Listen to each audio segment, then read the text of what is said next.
absolutely nailed. He's flying up the hill. Rossi also with a decent start. And Vinales. Short-lived race then for Miguel Oliveira. Already, though, you can see Quartararo and Vinales trying to stretch away from the pack. Binder was involved as well. So it's Quartararo leading in 2014. It's early doors here in Jerez. Well, that's what we've got right now. Maverick Vinales looking to try and find a way through already on Quartararo. There are the two Pramac Ducati riders. Miller moves surely into the final turn. Here he comes. He's number 12 up inside. No, he hasn't. He's well wide. He loses out. He drops back to third. He can't drop behind the Ducati. Lap from Alex Marquez from the very back of the grid. Yeah, saw Polisbargo well wide of turn 5. So Quartararo, yeah, I'm afraid, tagged the back wheel of Oliveira. Yeah, that was a nasty old impact, wasn't it? Oliveira landing right. Oh dear. It looks like Bagnaya's got the better pace. Quick check as we look. Yeah, Bagnaya's coming through on Miller. He's just a bit out of shape though into the last corner, and he's gone wide. Yeah, he's done he's down, and he's up again. Knocked out of him, that's why he stayed down at the start. Now Quartararo is bolting here.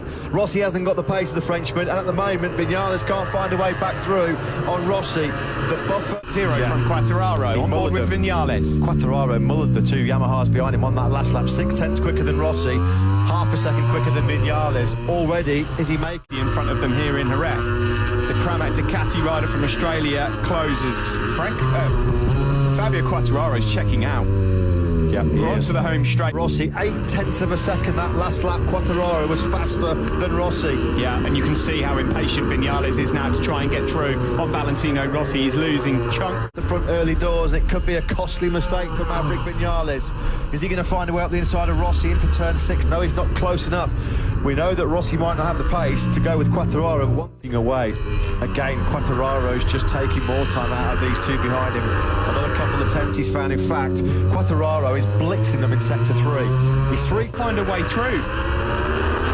Does he just have not enough trust in that front end yet while the full tank's still quite full? It's been an issue in the past for Maverick Vinales. Having another pop at Rossi, and it went slightly wrong because he's just lost a bit of ground, hasn't he? And the two Pramac Ducati boys are now pretty much already forget about Fabio Quartararo because he's place ahead of Cal Crutchlow in 16th place. Yeah, that's an epic battle of the walking wounded. The fact that those two have even put their helmets and leathers on today. We have two factory Yamahas ahead of two satellite Ducatis. KTM are not having the day they thought they were going to have. At the moment, their leading rider is Polisbargo. He's still in 12th. He can't get through this lap and the rest. Vinales still cannot find a way through. He's got the two Pramac Ducatis ganging up behind him as well. Taka Nakagami hanging in there. Mid-38, but he's right at the back of the field after tagging Miguel Oliveira. He's 2/10 slower than Fabio Quartararo. It's incredible. Close to seriously showing Vinales a front tyre. You've got to give Rossi credit here, Matt. I mean, he is doing everything to hang on in there. This is some defensive display. Right? An awesome job at the moment in second place. Top left of the picture, Fabio Quartararo had a little bit of a moment then. We'll get him across the line. Well, his buffer is over 3 seconds as we disaster. Third crash of the weekend for Ika Lecuona as well, unfortunately. The unwanted hat-trick for the 27. A day that was looking so promising for KTM right now is looking a bit ugly. Last corner, just Valentino's not under immediate pressure here in second place. Maverick Vinales there on this lap. He's falling into a bit of a Ducati trap. He must be so... Kagami's Honda. Will Morbidelli be close enough to attack the Japanese man into the final corner? We're looking back from Nakagami. Morbidelli's going for it. Yeah, he's just going to tug that in. At the moment, has got Vinales' measure. If Rossi finishes on the podium, aged 41, in conditions like this, it'll be one of his greatest ever podiums. Yeah, and a week after every second. And if Maverick does fall behind one of those Ducatis, his podium chances are going to look slim. Rossi, who's now stretched his lead over Vinales as Bagnaia has a lunge, tries to find a way up the inside of Jack Miller, no way through at turn 2. Jack will be frustrated. Pressure and temperature-wise, because without that clear air, Aleix Spargo has had an absolutely shocking 7 days in her own. Crashed last weekend, and unfortunately he's out. Oh, here comes Jack Miller up the inside. So hard in that front end to make up for the lack of acceleration on that Aprilia. He's so on the limit on the brakes every single corner of every single lap that mistakes sometimes, pressure on the front and the temperature went through the roof, and it became a bit of a handful to turn that Yamaha. We know how good it is, what an agile and manoeuvrable motorcycle it is, but even Franco Morbidelli in the hot condition. Oh, he's wide though. Maverick Vinales has gone wide and deep into turn 6. Through goes Pecco Bagnaia. He's in third. Can he hold on to it? He can. Smartness by Bagnaia. He's just picking up the pieces of everybody else's. For Fabio Quartararo, Marc Marquez will have 0. Is that already too much of a gap for even the Mercurial Marquez to recover? On to the start finish. It comes Morbidelli up the inside as well. Maverick Vinales is down to, what is it now, 6th place. And this is humbling indeed. Oh, someone's gone down. That's Miller. Oh, Jack Miller has gone down and out of the race. You could just see that flash at the bottom of your screen, couldn't you? We're getting into the territory, Steve, of the race where... You're right, Matt. We're massive tyre trouble already here. Everybody's running wide on the brakes going into turn 6. Turn 2 caught out Aleix Espargaro. It's now caught out Danilo Petrucci. Dovi, undaunted, getting himself into this podium battle. Well, seems a long shot right now, but who knows? Anything in this race could happen as yet. Pecco Bagnaia is now streaking away from... Having problems stressing that rear tyre like he always does. Overheating the rear tyre has been one of Rossi's problems. He's looking like he's going to lose third place pretty quickly to Franco Morbidelli. Look out. Franco Morbidelli's getting a good look at the boss here. Thought he might be going for it at turn number 9. What has happened to Maverick Vinales? Answers on a postcard. 39 flats. Yeah, and we know Suzuki are good at keeping tyres. Yep. So both Neer and Dovi might make some forward movement as yet. As well, Rins and Crutchlow, they're doing a still doing. Ferraro, it's going to feel like a long race. Oh, God, it gets worse for KTM. Binder's gone down. This, we're on the absolute limit in terms of laps, in terms of temperature, and in terms of the speeds that these bikes and riders are going.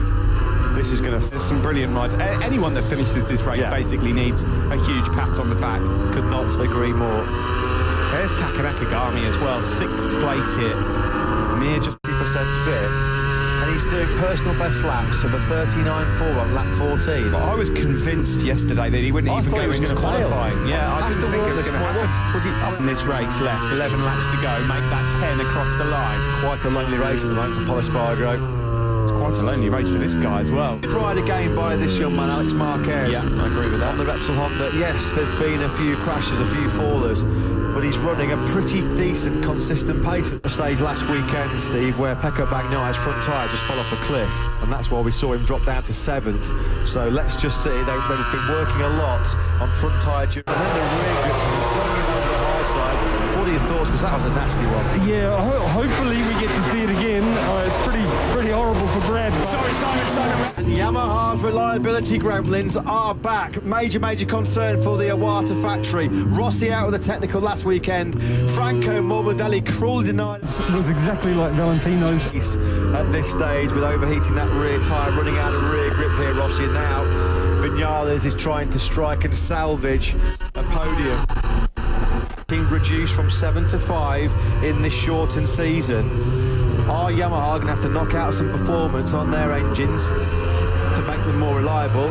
No, I mean at this stage of the race now, the guys' core temperature will be off the scale. They'll be gasping for breath, just inhaling red hot air off those engines. Now, is he going to have another go into turn 6? Rossi knows he's there. He's defended. Has he got a bit hot into turn 6 there? No, he just about manages to hold on to it. You know Rossi's going to defend like hell. Great spot, Steve. Great spot. Oh my goodness me. This might bring out a red flag, you know. Oh, look at this. Pramod Ducati can't believe it. They cannot believe it. Peck looked down, he's perhaps seen there's a problem. Is there a team communication to him? As he looked down at the dash, this is going to be really unsettling as well for Rossi and Vinales behind. They can see this. Front end washouts, we've had everything. Well, this is just ridiculous, isn't it? This is just ridiculous what we're witnessing. And all of a sudden then, Rossi's in 2nd. Going to salvage 6th place. Now, Taka Nakagami has got what? 4 or 5 laps to go to reel in the 2 Yamahas ahead of him. Juan Misla is devastating. Your heart goes out to Pecco Bagnaia. Everything into this. He's throwing the kitchen sink at Valentino Rossi, and still he can't find his way through right now. I'm going to hold my hands up and say, didn't see this coming. Potentially Maverick Vinales being the 3rd. He's going to have another opportunity to get Valentino into the final corner. Will he have another go here? No. Didn't quite work out this time, so it'll be 4 laps to go. Track temperature in Quartararo was 1 year ago when his gear shifter went on that Yamaha. 3 laps to go, still Rossi ahead. And here comes the slipstream though, this time. Surely. He's got him, he's surely got him. Down into, he's not. Is he going to outbrake himself here, Valentino Rossi, into turn 6? No! He's closing now, up towards turn 12. And here he comes now, looking for that inside line. Can he get it? No, defence again from Valentino Rossi. Into the Pedrosa corner. Can he do it this time around? No, he can't. He can't do it. He can't find a way through. Further down then, Nakagami fourth. For Valentino, he's gone wide, and he's lost second place. Maverick finally finds a way through as the front end gives way for Valentino. Will Rossi now try and fight back? In fact, no, it's down to 8 tenths. Nakagami in sector 3 and sector 4 was brilliant. He took 3 tenths out of Rossi. Time with a valiant fall for him. The force is with Fabio. Bragging rights at Yamaha belong to him as he takes glory here. Outstanding job at the end there for Alex Marquez. As they did on Sunday. Wilco Zeelenberg is down in pit lane with Simon. Wilco, give me your thoughts.